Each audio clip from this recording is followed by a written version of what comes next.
Assalamualaikum warahmatullahi wabarakatuh. Bismillahirrahmanirrahim. Innal hamdalillah nahmaduhu wa nasta'inuhu wa nastaghfiruh. Wa na'udzu billahi min shururi anfusina wa sayyiati a'malina. Man yahdihillahu fala mudilla lahu wa man yudlilhu fala hadiya lahu.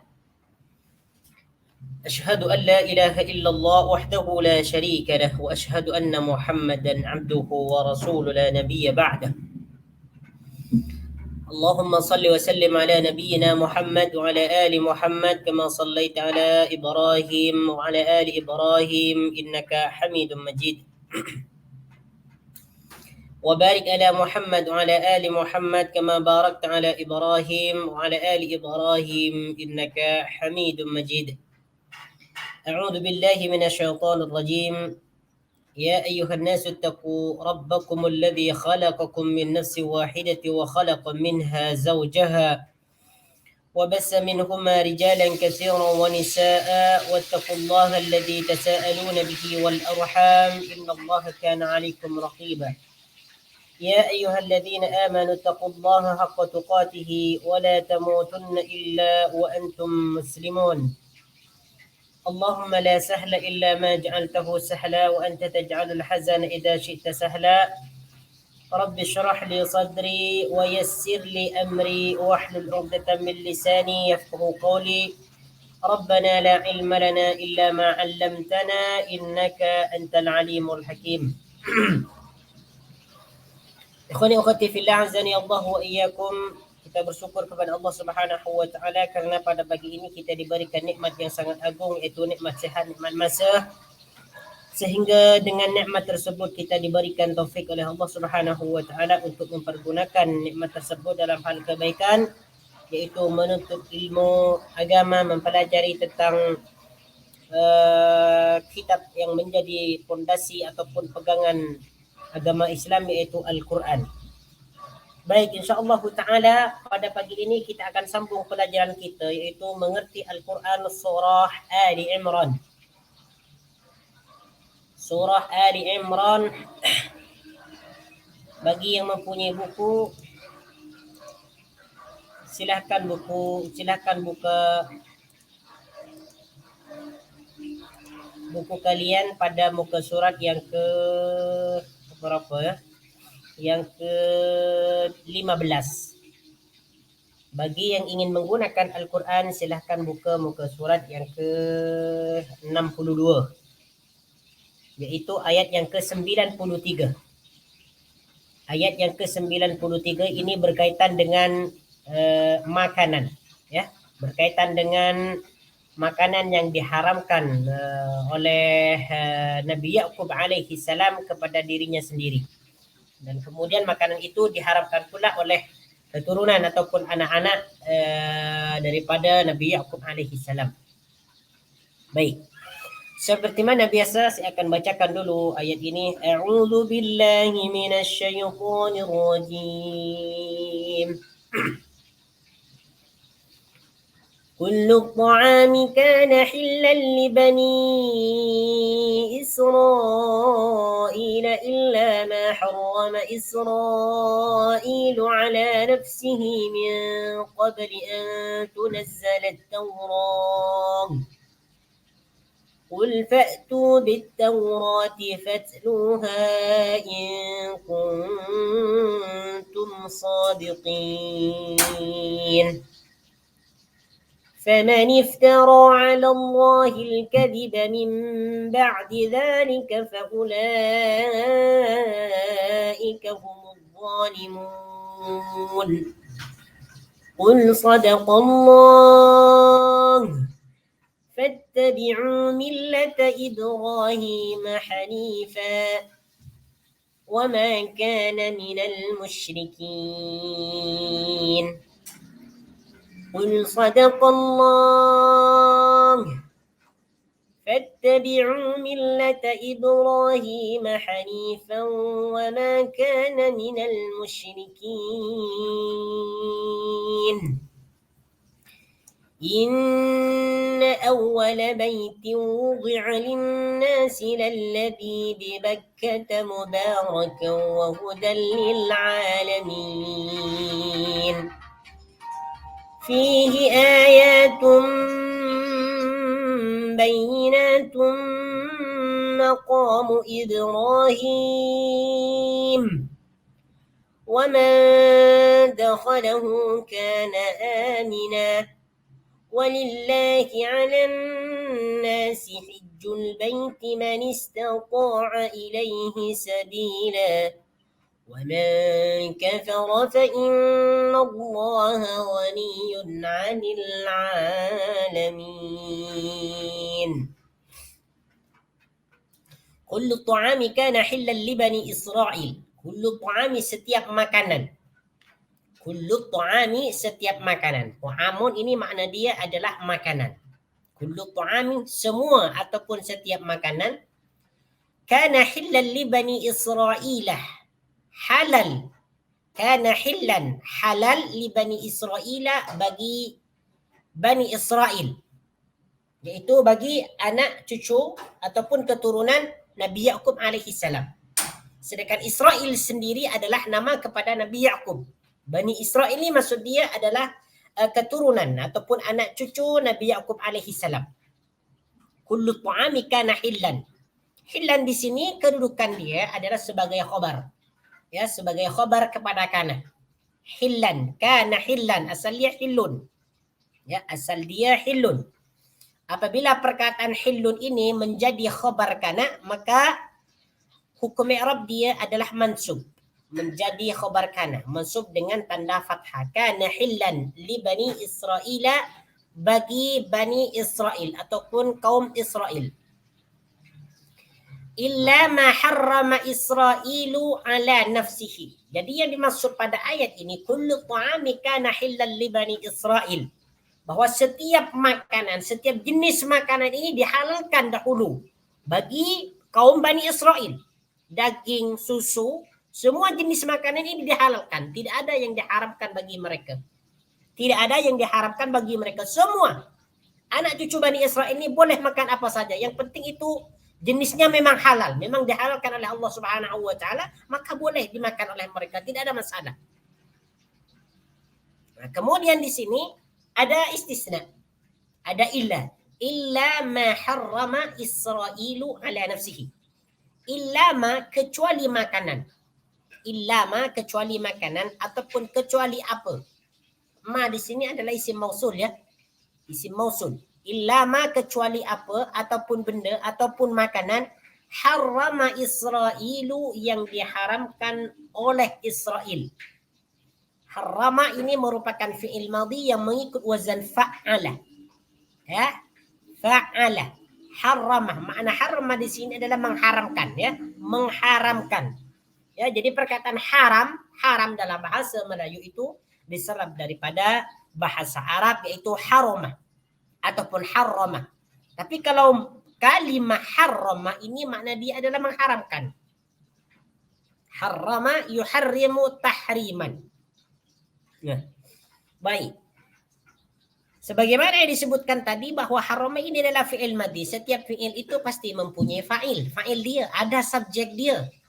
Nah, di manakah fa'il kepada harrama? Fa'il dia adalah Israel. Nah, ini Israel ini kedudukannya menjadi fa'il. Di sini harrama mengharamkan. Siapa yang mengharamkan di sini? Israilu adalah Israel ataupun Nabi Ya'qub alaihi salam.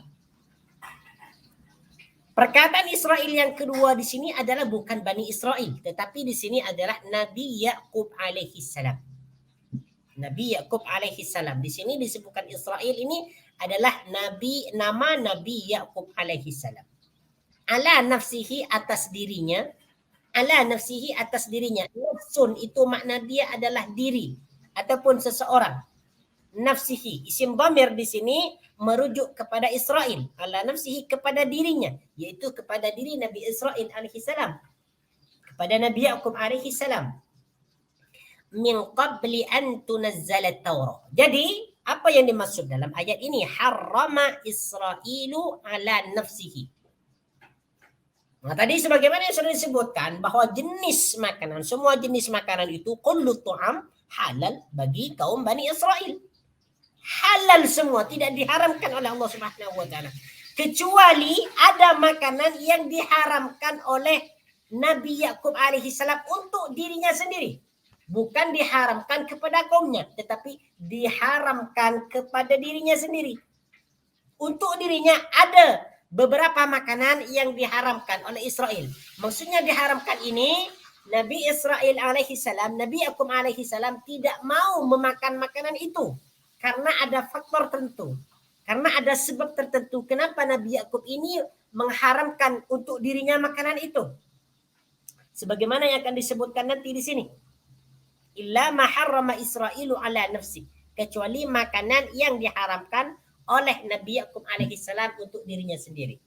Baik, sekarang apakah makanan yang diharamkan oleh Nabi Yakub alaihi salam? Nah, sebagaimana disebutkan dalam hadis, ya, bahwasanya Nabi Yakub alaihi salam ini dia terkena penyakit. Ya. Terkena penyakit. Ya, terkena yang disebut dengan penyakit irkun nasa. Ya, irkun nasa sebagaimana disebutkan di sini dalam dalam tafsir Ibn Katsir, ya, bahwasanya Ani bin Abbas kana Israilu wa huwa Yaqub alaihi salam, bahwa dulu nih Israil nih yaitu Yaqub, Nabi Yaqub alaihi salam, ya'tarihi irkun nasa bil laili, bahwasanya Nabi Yaqub alaihi salam ini terkena penyakit irkun nasa bil laili, di waktu malam. Wa kana yuklikuhu wa yuz'ijuhu 'anin naum. Irkun nisa ni, penyakit ini menyebabkan Nabi Yakub alaihi salam ni dia tak boleh tidur. Ya, ni dia tak boleh tidur. Ini salah satu penyakit lah. Wa yuqli'ul waj'a anhu bin nahar. Apabila di siang hari, ya, irkun nasa ni dia pergi. Maksudnya di siang hari dia tidak terkena penyakit tersebut, tetapi apabila di malam hari dia terkena penyakit irkun nasan. Fanadhara lillahi la in afahu Allahu la ya'kulu irqan wa la ya'kulu waladun lahu irqan. Okey. Oke, kita ambil yang yang mana tadi ya? Kejap. Baik.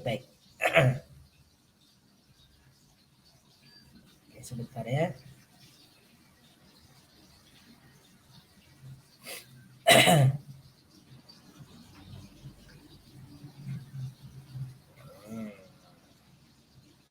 Baik. Ini kita sebut saja, kita ambil saja daripada hadis yang diriwayatkan oleh Imam Ahmad. Sebagaimana disebutkan oleh Imam Ibn Katsir dalam tafsir dia. Baik. Bahwasanya ada sekumpulan orang Yahudi ini mendatangi baginda Nabi sallallahu alaihi wasallam. Mereka yang mendatangi baginda Nabi ini ingin bertanya tentang beberapa perkara. Salah satu perkara tersebut adalah makanan yang diharamkan oleh Nabi Yakub alaihi salam. Ini disebutkan hadarat isabatun minal yahudi Nabi Allah sallallahu alaihi wasallam faqalu. Ada sekumpulan orang Yahudi mendatangi baginda Nabi sallallahu alaihi wasallam, maka mereka berkata, hadisna an khilalin nas'aluka an kunna la ya'lamuhunna illa nabiyyun. Wahai Muhammad, ceritakan kepada kami tentang beberapa perkara yang kami akan tanyakan kepada kamu, di mana perkara tersebut tidak diketahui oleh siapapun kecuali diketahui oleh Nabi saja. Apa jawaban baginda? Qala saluni amma syi'tum. Okey, kalau begitu tanyakan apa yang kalian mau. Walakin ij'alu li dhimmat Allah wa ma akhadha Yaqub ala banihi la in ana haddastukum syai'an fa'araftumuhu la tutabi'unni 'alal Islam. Oke, tanyakan. Apa yang kalian mau tanyakan, tanyakan kepadaku tentang perkara tersebut. Tetapi kamu mesti berjanji. Ya, kamu mesti berjanji demi Allah. Ya, demi Allah. Kamu mesti berjanji. Wa ma akhadha Yaqub 'ala banihi, dan apa yang dan apa yang dijadikan oleh Nabi Yaqub alaihi salam atas anak-anaknya. Ya, lain ana haddastukum syai'a, jika aku menceritakan apa yang kamu yang kamu tanyakan nih, kemudian kamu mengetahuinya, maka kalian akan mengikuti agama Islam. Kalau aku boleh jawab apa yang kamu tanyakan ini, maka kamu mesti berjanji bahwa kamu ingin masuk Islam, ingin mengikuti agama Islam. Apa kata mereka? Qalu fadzalika lak. Oke, setuju. Aku ingin menuruti apa permintaan kamu. Nah, jadi ini perjanjian antara orang Yahudi ini dengan baginda Nabi sallallahu alaihi wasallam. Fasaluni amma syi'tum. Oke, sekarang kamu tanya kepada aku, apa yang kamu akan tanyakan? Kata baginda Nabi. Qalu, mereka berkata, akhbirna an arba'i khilalin. Ya, ceritakan kepada kami tentang 4 perkara. Akhbirna ayyut ta'ami harrama Israilu ala nafsihi. Ini ya pertanyaan yang pertama nih. Pertanyaan yang pertama, akhbirna ayyut ta'ami harrama Israilu ala nafsihi. Bagi tahu kepada kami, ceritakan kepada kami makanan apa yang diharamkan oleh Nabi Yaqub alaihi salam kepada dirinya. Ini soalan yang mencabar. Ini adalah soalan yang mencabar sebab penjelasan ini ada dalam kitab mereka. Ayyu ta'ami harrama Israilu ala nafsi, dan soalan ini tidak akan diketahui oleh siapapun kecuali diketahui oleh seorang nabi. Ini pertanyaan yang pertama. Nah, kemudian baginda Nabi sallallahu alaihi wasallam bersabda, "Anshudukum billadhi anzala at-Taurat ala Musa. Hal ta'lamuna anna Israila marida maradan syadidan wa tala sukmuhu." Adakah kamu mengetahui, kata baginda, hal ta'lamuna anna Israil, bahwasanya Nabi Israil, Nabi Yaqub, marida maradan syadidan wa tala sukmuhu, dia sakit keras, wa tala sukmuhu, dan sakitnya lama sekali. Fanadhara lillahi nadhran. Nah, ini dia. Fanadhara lillahi nadhran. Nah, kenapa dia mengharamkannya? Nabi Israel ni, Nabi Yaqub ni, kenapa dia berjanji untuk tidak makan beberapa jenis makanan? Nah, fanadhara, maka dia bernazar kepada Allah, apabila Allah menyembuhkan ataupun mengangkat penyakitnya, la in syafahu Allahu min sukmihi la yuharrimanna ahabba syarab ilaihi, maka dia akan mengharamkan minuman yang paling dia sukai untuk dirinya, wa ahabba ta'ami ilaihi, dan makanan yang paling disukai oleh dirinya. Nah, jadi Nabi Israel ini, Nabi Yaqub ni, dia bernazar kalau Allah sembuhkan penyakit dia, maka dia itu berjanji, bernazar kepada Allah, dia tidak akan memakan makanan yang paling dia sukai, dan dia tidak akan minum minuman yang dia sukai. Wa kana ahabba ta'ami ilaihi luhmanul ibil, dan makanan yang sangat digemari, yang sangat disukai oleh dia, yaitu oleh Nabi Yaqub alaihi salam, adalah luhmanul ibil, yaitu daging unta. Wa ahabba syarabi ilaihi albanuha, dan minuman yang sangat disukai ialah susu unta. Inilah 2 jenis makanan. Inilah jenis makanan yang diharamkan oleh Nabi Yaqub alaihi salam untuk dirinya. Maksudnya diharamkan ini adalah bernazar untuk tidak memakan makanan tersebut. Bukan mengharamkan bahwasanya daging unta itu haram. Tidak. Dia bernazar agar dia itu tidak makan daging unta dan tidak minum susu unta. Jadi makanan yang diharamkan oleh Nabi Israel ini, Nabi Yaqub alaihissalam, itu daging unta. Sedangkan minuman yang diharamkan untuk dirinya adalah susu unta. Kenapa dia mengharamkan? Karena dia terkena sakit. Lalu pengharaman ini diikuti juga oleh anak-anak Israel, yaitu oleh keturunan Nabi Yakub alaihi salam. Karena Nabi Yakub alaihi salam mengharamkan makanan itu, mengharamkan minuman itu, maka Bani Israel ini juga ikut mengharamkan makanan tersebut. Padahal Allah Subhanahu wa taala tidak mengharamkan itu. Sehingga hal ini dijadikan sebagai sebagian daripada ajaran mereka. Dijadikan sebagai ajaran mereka, padahal ini bukan ajaran agama Islam, bukan.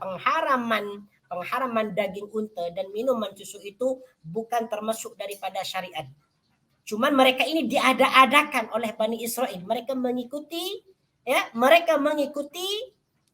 langkah Nabi Israel, padahal dia hanya mengharamkan untuk dirinya disebabkan ataupun ada faktor penyakit tersebut. Min qabli an tunazzalat Taurah. Oke, perhatikan di sini. Min qabli an tunazzalat Taurah. Sebelum diturunkannya kitab Taurat. Min qabli. Qabli ini makna dia adalah sebelum. An tunazzala diturunkan. Ya. At-Tauratu kitab Taurat.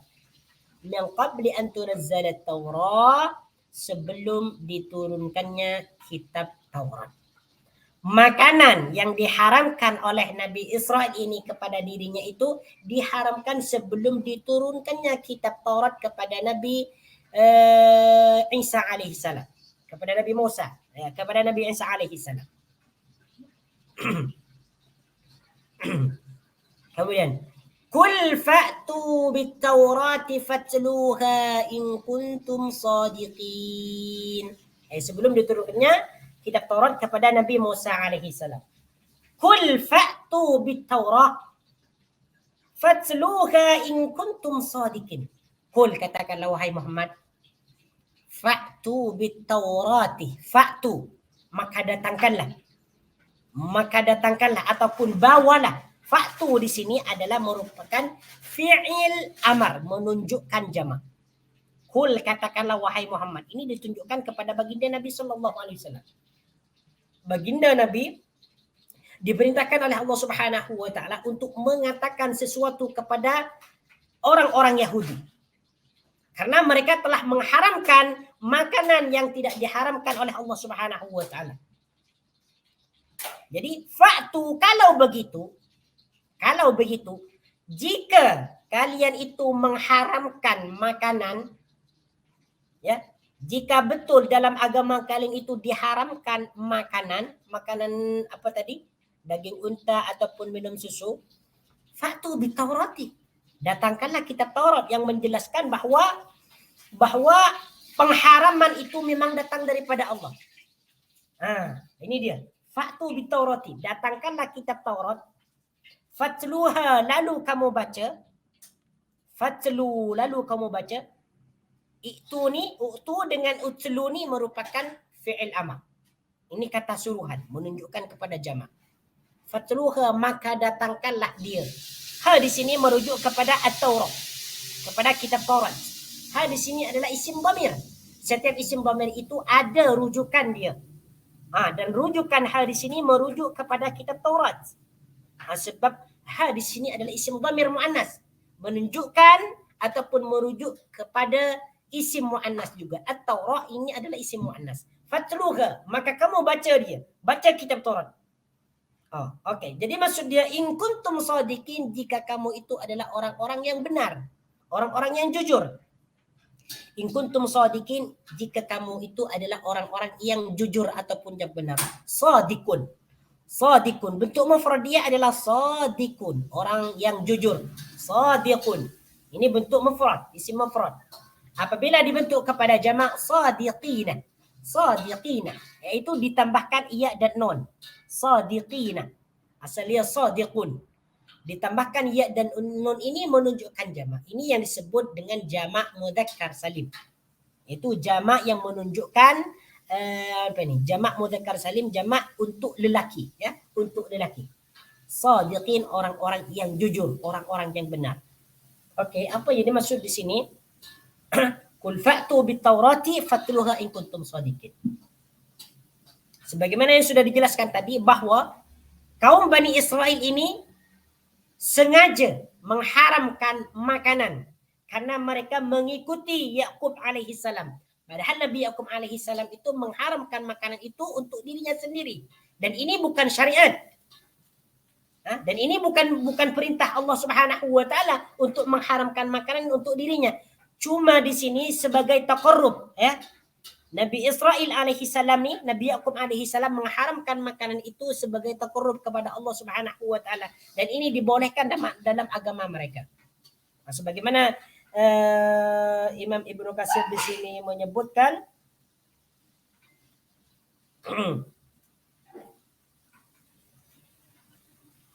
Okey, ini tengok.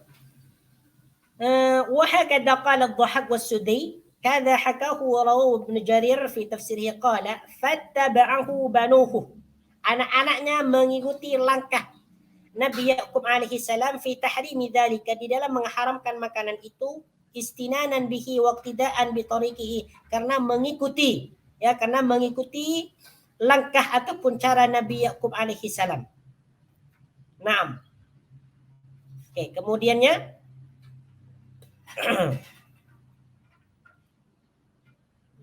mana tadi ya?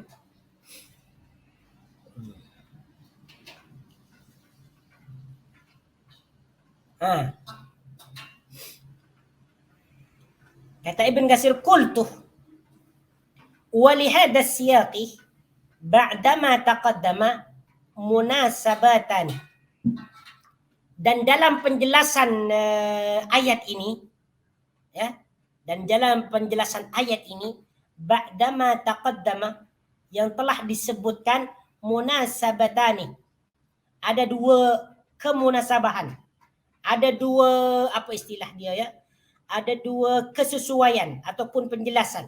Ihdahuma, yang pertama, anna Israil alaihi salam harrama ahabbal asya'i ilaihi wa tarakaha lillah. Yang pertama, bahwa Nabi Israil alaihi salam itu mengharamkan sesuatu ataupun makanan yang sangat dia sukai, wa tarakaha lillah, dan meninggalkannya lillahi, karena Allah. Wa kana hadha sa'igan fi syari'atihim, dan ini sesuai, dibolehkan dalam syariat mereka, dalam syariat Nabi Yakub alaihi salam, ya, mengharamkan makanan untuk dirinya. Falahu munasabatun ba'da qawlihi lan tanalul birra hatta tunfiqu mimma tuhibbun. Maka ini sangat sesuai setelah Allah Subhanahu wa taala berfirman, lan tanalul birra hatta tunfiqu mimma tuhibbun, fahadha al-mashru'u 'indana wa huwa al-infaqu fi ta'atillahi mimma yuhibbuhu al-'abdu wa yashtahi. Ini nih diperbolehkan, ya, dalam syariat mereka itu diperbolehkan. Tapi kalau dalam syariat kita tidak diperbolehkan, mengharamkan sesuatu yang dihalalkan oleh Allah Subhanahu wa taala. Cuman perlu diingat lagi bahwa pengharaman ini bukan istilah dia adalah bukan mengharamkan zatnya, bahwa daging unta, susu unta itu haram, tak. Cuma Nabi Yakub alaihi salam bernazar, berjanji kepada Allah bahwasanya untuk dirinya sendiri tidak boleh makan daging unta, tidak boleh minum susu unta, macam tu. Faman iftara 'ala Allahi al-kadhiba min ba'di dzalika fa ulaika humudz zalimun. Jadi di sini, qul fa'tu bi taurati fatluha in kuntum shadiqin. Jika betul-betul Allah Subhanahu wa taala mengharamkan makanan, ya, dalam syariat Nabi Yakub alaihi salam, maka datangkanlah kitab Taurat. Sekarang datangkan kitab Taurat di depan kalian, lalu baca mana ayat yang Allah Subhanahu wa taala ataupun penjelasan yang Allah Subhanahu wa taala mengharamkan makanan itu. In kuntum shadiqin, jika kalian itu betul-betul orang yang jujur, orang-orang yang benar. Pada kenyataannya Allah Subhanahu wa taala tidak mengharamkan makanan tersebut, melainkan Allah mengharamkan makanan tersebut karena mereka melampaui batas.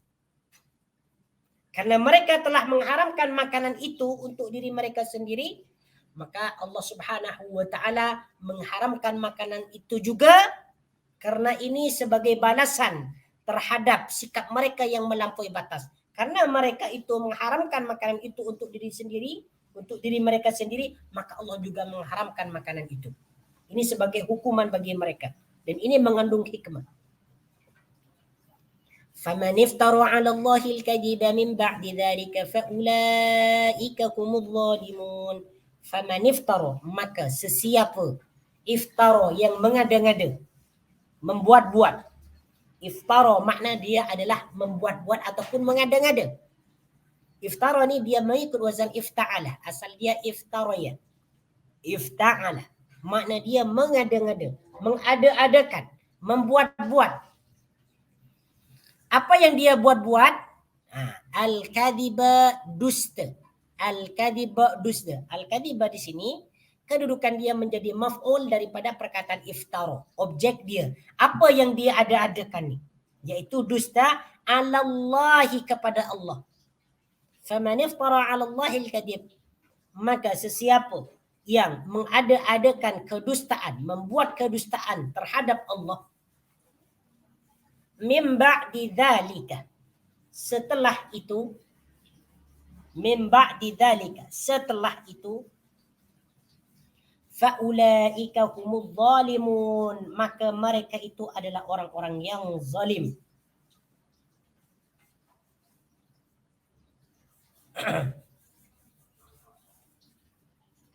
Faulaika humudz zalimun, maka mereka itu adalah orang-orang yang zalim.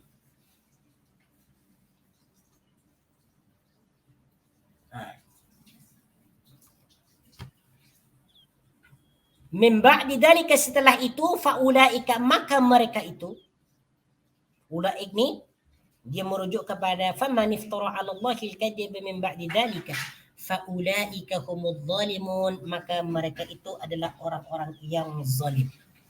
Siapa yang membuat-buat hukum ataupun aturan ataupun dusta kepada Allah Subhanahu wa taala dengan pelbagai kedustaan ataupun ajaran yang tidak diajarkan oleh Allah Subhanahu wa taala, maka mereka itu termasuk orang-orang yang zalim, termasuk pengharaman mereka terhadap beberapa makanan.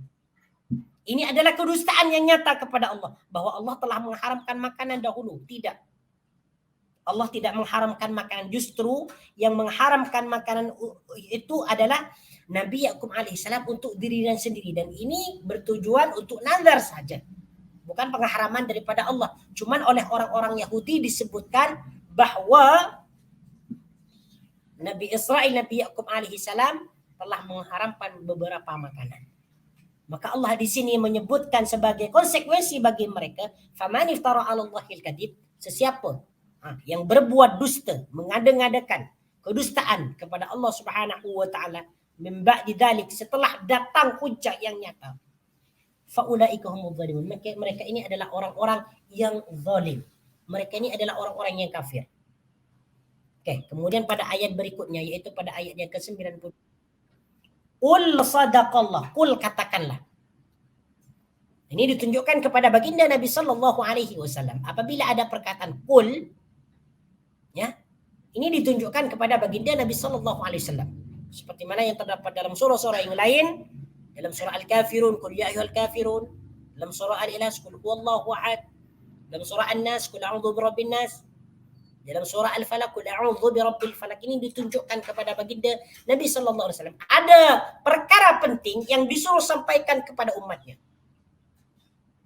Ada perkara yang sangat penting yang disuruh sampaikan, yang disuruh jelaskan kepada umatnya. Qul, katakanlah wahai Muhammad, sadaqallah, Allah Maha benar. Sadaqallah, Allah Maha benar, ataupun sadaqallah, benarlah. Sadaqallah, benarlah apa yang difirmankan oleh Allah. Sadaqallah, benarlah apa yang benarlah apa yang difirmankan oleh Allah. Sadaqa di sini merupakan fi'il madhi, makna dia adalah sadaqa ni benar. Sadaqa benar.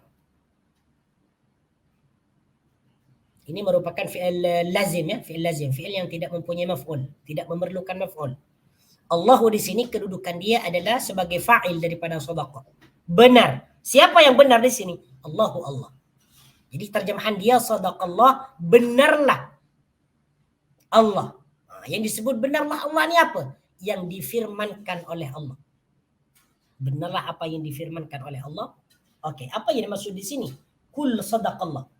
Coba perhatikan di sini. Dalam tafsir Ibn Katsir ini disebutkan, summa qala ta'ala kul sadaqallah. Kul ya Muhammad.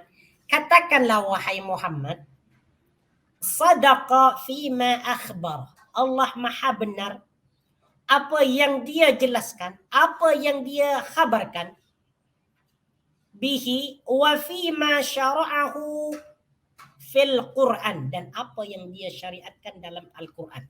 Nah, apa maksud dia adalah apa yang dijelaskan oleh Allah Subhanahu wa taala tentang cerita makanan ni, kullu ta'ami kana halal li bani Israil, bahwa makanan itu semua dihalalkan bagi Bani Israel kecuali beberapa makanan yang diharamkan oleh Nabi Yakub alaihissalam untuk dirinya sendiri. Apa yang disebutkan di sini semuanya benar.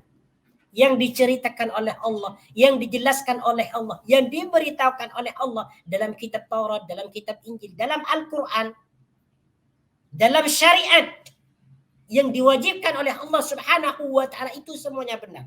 Apa yang dikatakan Allah, apa yang diajarkan Allah, apa yang disuruh Allah dalam Taurat, dalam Al-Quran, dalam Zabur, semuanya itu adalah benar. Tidak ada kedustaan, tidak ada keraguan, semuanya betul. Yang wajib dijalankan, yang wajib diamalkan, yang wajib dipercayai, yang wajib diimani. Kul sadaqallah. Fattabi'u millata Ibrahim hanifa. Fattabi'u, maka ikutilah. Ittabi'u di sini merupakan fi'il amar, kata suruhan. Ini menunjukkan jamak. Ini ditunjukkan kepada orang ramai. Fattabi'u millata Ibrahim. Millata. Millah ni makna dia adalah agama. Millah, agama. Agama. Ibrahim, agama Ibrahim. Hanifan, yang lurus. Mim, lam, tak marbutah. Millatun, agama. Biasanya perkataan millah ni, kalau kita terjumpa dengan perkataan millah ni, biasanya dia selalu bersamaan dengan perkataan Ibrahim. Banyak kita jumpai dalam ayat-ayat yang lain, perkataan millah ni dia selalu bersamaan dengan perkataan Ibrahim. Sebab Allah Subhanahu wa taala kadang-kala menggunakan millah, kadang-kala juga menggunakan din. Millata Ibrahim. Millata Ibrahim, agama Nabi Ibrahim.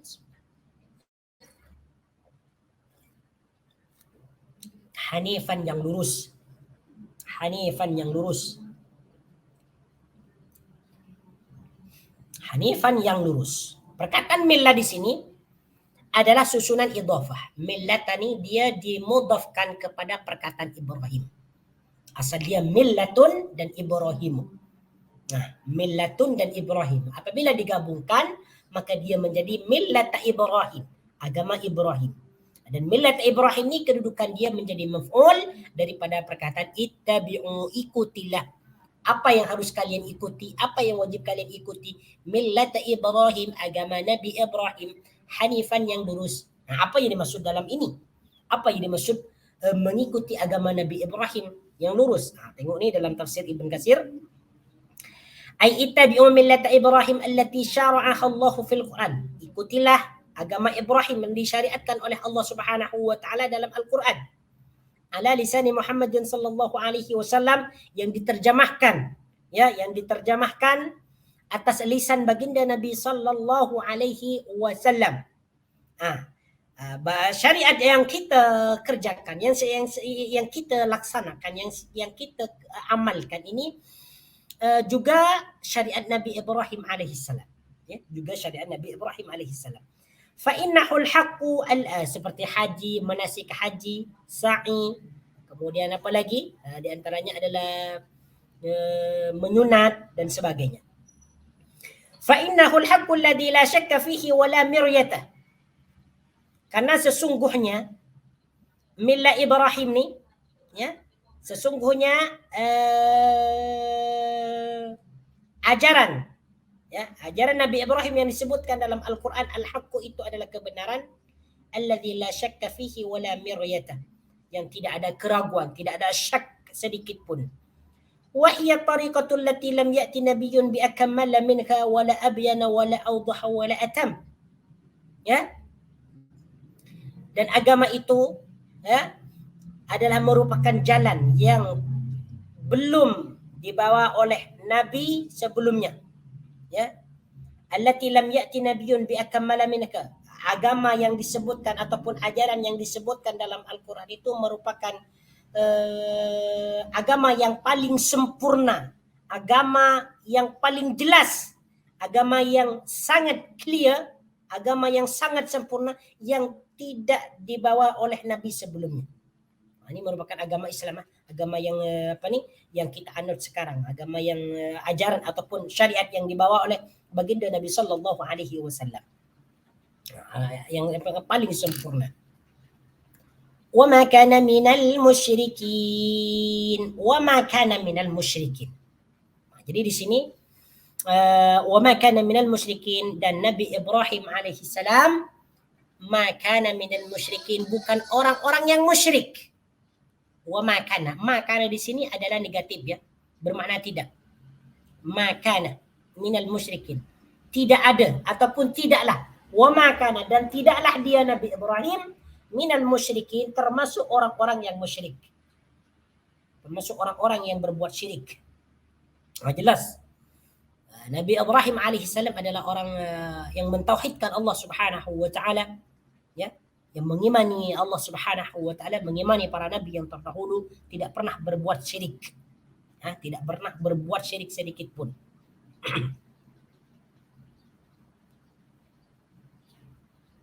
Baik. Kemudian pada ayat berikutnya, ini berkaitan dengan tentang apa nih? Tentang tempat ibadah yang dibangun pertama kali di dunia. Ayat yang ke-96.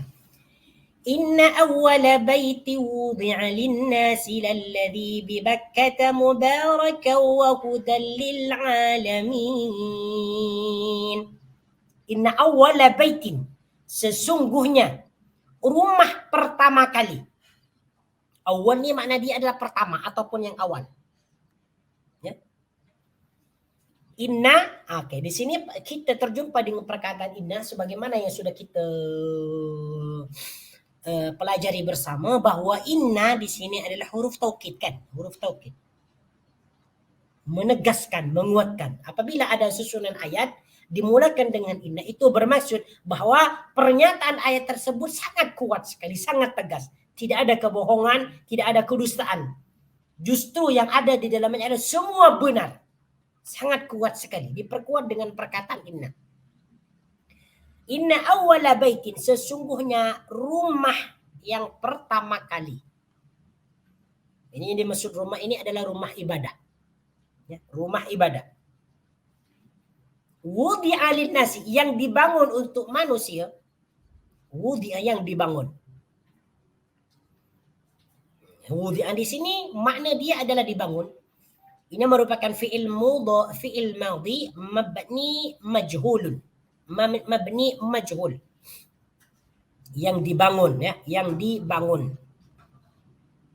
Kenapa dia disebut dibangun? Kenapa dia disebut mabni majhul? Sebab fa'il dia tak disebutkan. Fa'il dia tak disebutkan.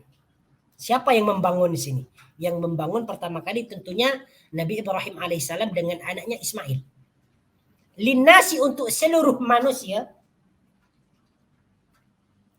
Lalladhi bi Bakkah mubarakah, ialah Baitullah. Lalladhi ialah Baitullah. Lalladhi iaitu rumah ataupun Baitullah. Alladhi ini dia isim mausul. Cuman isi daripada alladhi ni dia adalah rumah. Alladhi yang dimaksud yang ni apa? Yaitu Baitullah. Lalladhi yaitu Baitullah. Bi Bakkah, yang berada di Bakkah. Bi Bakkah, yang berada di Bakkah. Mubarakan, yang diberkati. Wa hudan lil alamin, dan menjadi petunjuk bagi seluruh alam. Bi Bakkah, di Bakkah, mubarakan, yang diberkati, wa hudan dan menjadi petunjuk lil alamin bagi seluruh alam. Okey. Di sini pada ayat ini Allah Subhanahu wa taala ingin menjelaskan. Ini kata Ibn Katsir, yukhbiru ta'ala anna awwala baitin wudi'a lin-nas ay li umumin nas li ibadatihim wa nusukihim. Pada ayat ini Allah Subhanahu wa taala menjelaskan tentang rumah ibadah pertama kali yang dibangun untuk seluruh manusia di alam ini untuk ibadah. Wa nusukihim dan nusuk, manasik haji. Yatufuna bihi, mereka bertawaf, wa yusalluna ilaihi, dan solat menghadap kepadanya, wa ya'takifuna indahu, dan beriktikaf di dekatnya.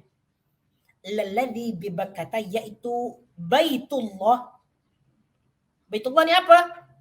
Al-Ka'bah allati banaha Ibrahimul Khalil.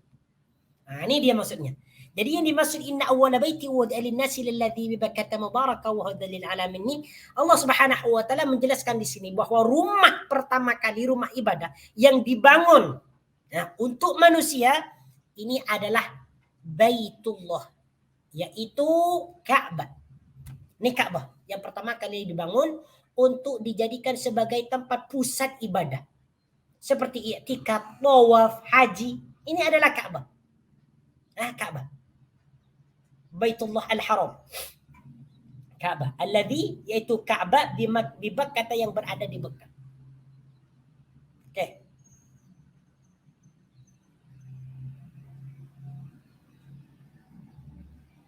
Baik. Okey, di sini disebutkan Imam Ahmad meriwayatkan rahimahullahu taala, hadatsana Sufyan al-A'mash an Ibrahim at-Taimi an abihi an Abi Dzar radhiyallahu taala. Hadis ini adalah hadisnya Abi Dzar. Abu Dzar bertanya kepada baginda Nabi sallallahu alaihi wasallam tentang tempat ibadah yang dibangun pertama kali di dunia. Apa kata dia? Qultu, aku bertanya, ya Rasulullah, wahai baginda Nabi sallallahu alaihi wasallam, ayyu masjidin wudi'a fil ardi awal? Apakah masjid yang pertama kali dibangun di dunia ini? Yang pertama kali ada di dunia. Yang pertama kali ada di dunia. Apa masjid itu? Qala, baginda Nabi bersabda, Al-Masjidul Haram. Yang pertama adalah Masjidil Haram. Ini yang pertama kali ada. Masjidil Haram ini maksudnya adalah Ka'bah. Yang di dalamnya ada Ka'bah. Ya. Qultu, aku bertanya lagi, summa ayyun, apa lagi? Qala, yang kedua adalah kata baginda Al-Masjidul Aqsa. Yang kedua adalah Masjidil Aqsa. Qultu, aku bertanya lagi, kam bainahuma? Berapakah jarak? Ya, berapakah jarak pembangunan antara Masjidil Haram dengan Masjidil Aqsa? Baginda bersabda, 40 sanatan, 40 tahun.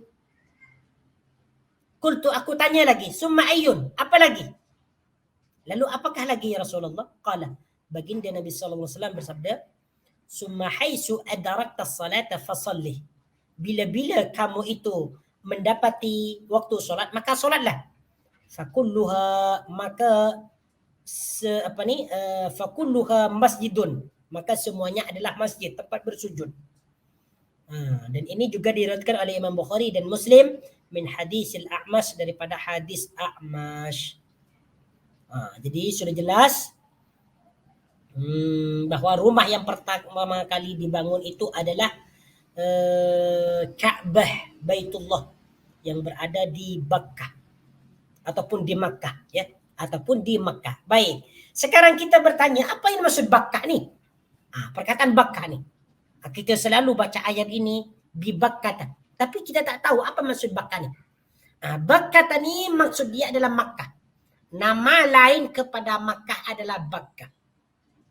Ya, nama lain kepada Makkah adalah Bakkah. Ya, Makkah ni dia banyak makna, banyak nama. Sebagaimana di sini Imam Ibn Katsir rahimahullahu ta'ala dia menyebutkan, wa qad dzakaru li Makkah asma'an katsiratan. Para ulama menyebutkan bahawa Makkah ini mempunyai nama-nama yang sangat banyak sekali. Makkah ni dia mempunyai nama-nama. Yang pertama, nama dia adalah memang Makkah. Yang kedua wa Bakkah, nama dia adalah Bakkah. Ya, wa Bakkah. Dan nama dia adalah Bakkah. Wal Baitul Atiq, nama Mekah iaitu Baitul Atiq.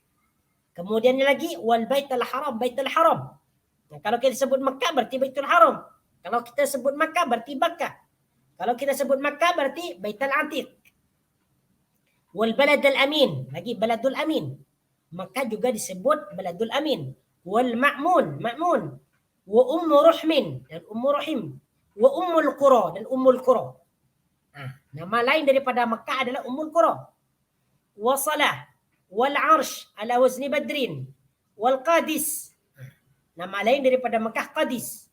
Li'annaha tutahhiru minadz dzunub. Kenapa dia sebut Qadis? Qadis ni dia adalah yang menyucikan. Karena apabila orang itu pergi Mekah maka dosanya diampuni. Karena dia beribadah haji. Tawaf, sa'i dan sebagainya. Wal Muqaddas. Nama lain dia adalah Muqaddas. Wan Nasa dan Nasa. Ataupun Basa. Wal Hatimah dan Hatimah. Wan Nasasa. Wal Ra'sa. Wa Kusa. Wal Baldah. Wal Bayyinah. Wal Ka'bah dan Ka'bah. Ini nama lain daripada Makkah. Jadi Bakkah itu adalah Makkah. Yang ada di Mekah ataupun di Makkah.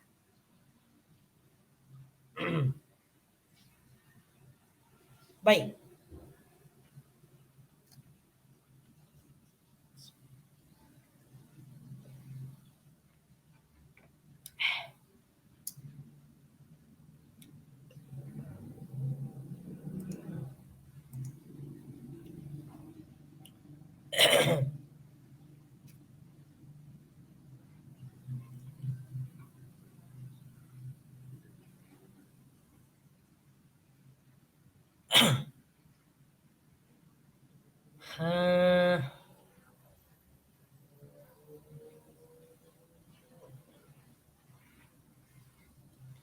Atau adakah ayat ini melarang kita bertakda? Bukan, ini tak ada kaitan dengan larangan nazar. Nazar itu diperbolehkan, jaiz. Boleh, tak ada masalah untuk bernazar.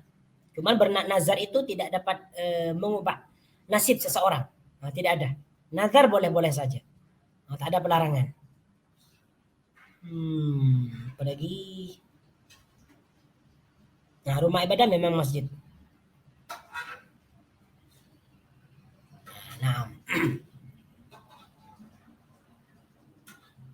Okay. Kemudian pada ayat berikutnya, yaitu ayat yang ke-97. Kita ambil satu ayat lagi. Fihi ayatum bayyinatum maqamu Ibrahim wa man dakhalahu kana amina.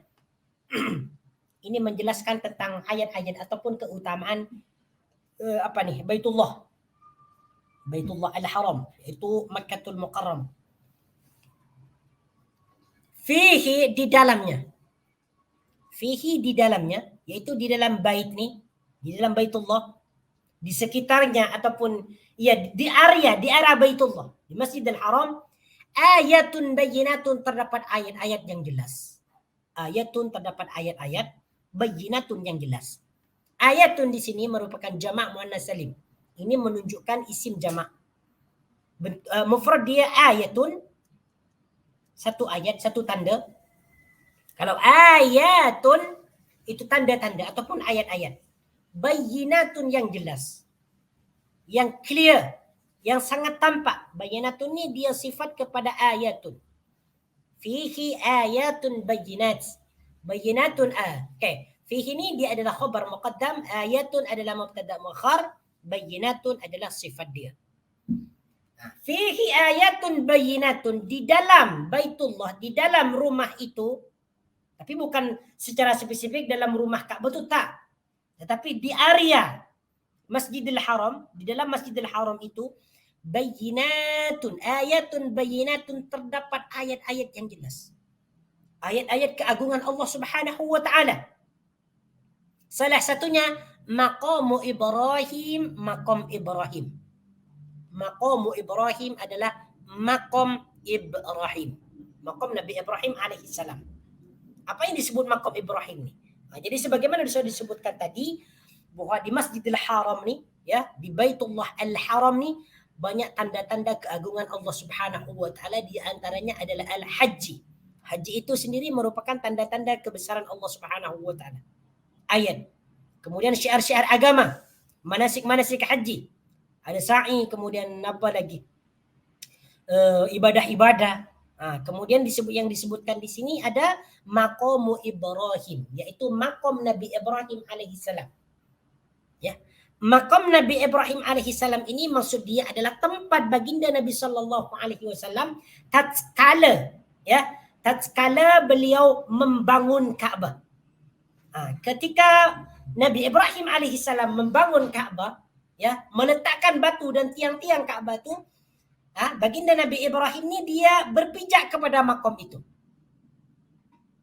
Yang mana sekarang itu ada dua bekas kaki kan, dua bekas kaki baginda Nabi Ibrahim ni yang diabadikan sekarang. Perhatikan di sini. Yang dimaksud maqam fihi ayatun maqamu Ibrahim.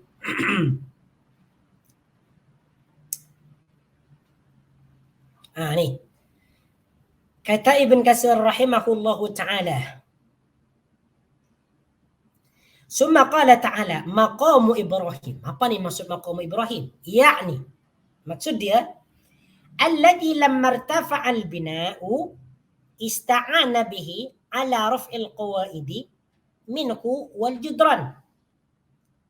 Alladhi lamma irtafa'al bina', tatkala bangunan itu tinggi, ista'ana bihi, maka Nabi Ibrahim alaihissalam menggunakan tempat itu, menggunakan makom itu ala raf'il qawaidi, untuk mengangkat tiang-tiang, minhu daripadanya, wal judrani dan bangunan dan gedung, haitsu kana yakifu alaihi, ya, dan dia berdiri di atas makom itu, wa yunawiluhu waladuhu Ismail, dan yang mengulurkan batu ke tangan Nabi Ibrahim adalah anaknya, yaitu Ismail.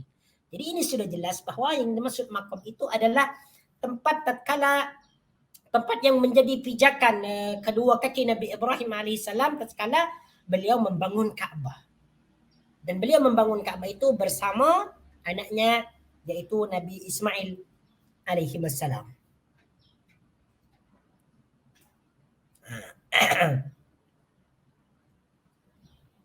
ومن دخله كان آمنا. وقال العوفي عن ابن عباس في قوله فيه آية بينة مقام إبراهيم. Al-Aufi dan daripada Ibnu Abbas mengatakan fihi ayatun bayyinatun maqamu Ibrahim.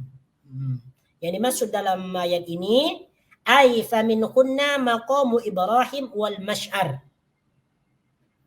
Ya, di antaranya yang menjadi ayat-ayat yang jelas itu ialah maqamu Ibrahim. Salah satu dia adalah maqam Ibrahim. Wal mash'ar dan mash'ar.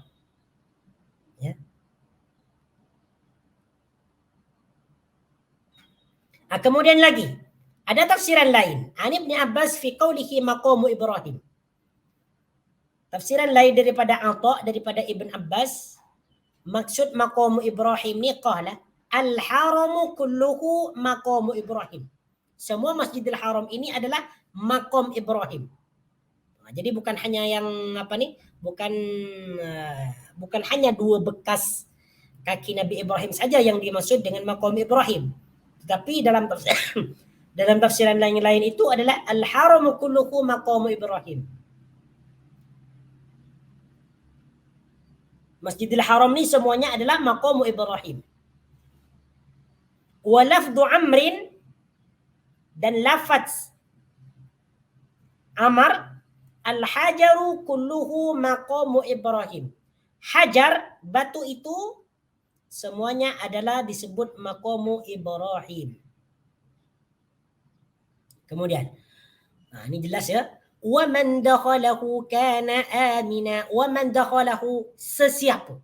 Wa man dakhalahu, dan sesiapa yang memasukinya, masuk ke dalam Masjidil Haram untuk haji, tawaf, sujud, salat, mengerjakan ibadah, kana amina, maka dia merasa tenang. Kana amina, maka dia merasa tenang ataupun aman. Kana amina, maka amanlah dia. Kana amina, maka amanlah dia. Sesiapa sahaja yang memasuki Masjidil Haram ni, maka hatinya akan merasa tentram, merasa tenang.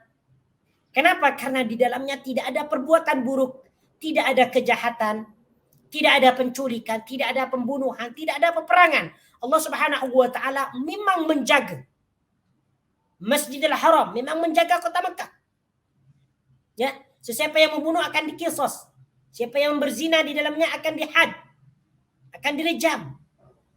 Ini Allah Subhanahu wa taala menjadikan Mekah itu sebagai Masjidil Haram, masjid yang diharamkan. Kenapa disebut Al-Masjidil Haram? Masjid yang diharamkan karena diharamkan di dalamnya melakukan sesuatu yang dilarang oleh Allah seperti perang, membunuh, berzina, mencuri dan sebagainya. Disebut Masjidil Haram. Hatta dari saking mulianya, dari saking terhormatnya Al-Masjidil Haram ni, semua tumbuh-tumbuhan yang ada di dalamnya haram dicabut. Haram dicabut walaupun pokok-pokok itu berduri. Sebagaimana disebutkan dalam hadis yang sahih yang diriwayatkan oleh Imam Al-Bukhari, hadis yang ke-3189. Kata baginda Nabi sallallahu alaihi wasallam, "Inna hadzal balad," yaitu negeri ini, negeri haram, yaitu Masjidil Haram ataupun Makkah. "Harramahu Allah yawma khalaqas samawati wal ard, fa huwa haramun bi hurmatillahi ila yaumil qiyamah. Wa innahu lam yahillul qital fihi li ahadin qabli wa lam yahilla li illa sa'atan min nahar. Fa huwa haramun بحرمة الله إلى يوم القيامة لا يعضد شوكه ولا ينفر صيده ولا يلتقط إلا من أرفها ولا يختلى خلاها فقال العباس يا رسول الله إلا الازدخار فإنه لقينهم ولبيوتهم فقال إلا الازدخار. Yang bermaksud sesungguhnya Allah Subhanahu wa taala mengharamkan kota Mekah ini semenjak dia menciptakan langit dan bumi. Memang kota Mekah ini memang diharamkan oleh Allah Subhanahu wa taala semenjak Allah menciptakan langit dan bumi. Pengharaman ini berterusan sehingga ke hari kiamat. Sampai hari kiamat kota ini diharamkan. Sebelumku tiada sesiapa yang dihalalkan berperang di negeri ini. Sebelum baginda Nabi SAW, memang kota haram ni, Makkah ni, diharamkan untuk berperang. Ini sebelum baginda Nabi SAW. Karena Allah memang menjaga. Bahkan aku sendiri, kata baginda, aku sendiri juga tidak dihalalkan. Aku sendiri juga tidak dihalalkan untuk berperang di dalamnya. Melakukan hal yang sama kecuali sebentar saja di siang hari. Kecuali sebentar saja, illa sa'atan minan nahar.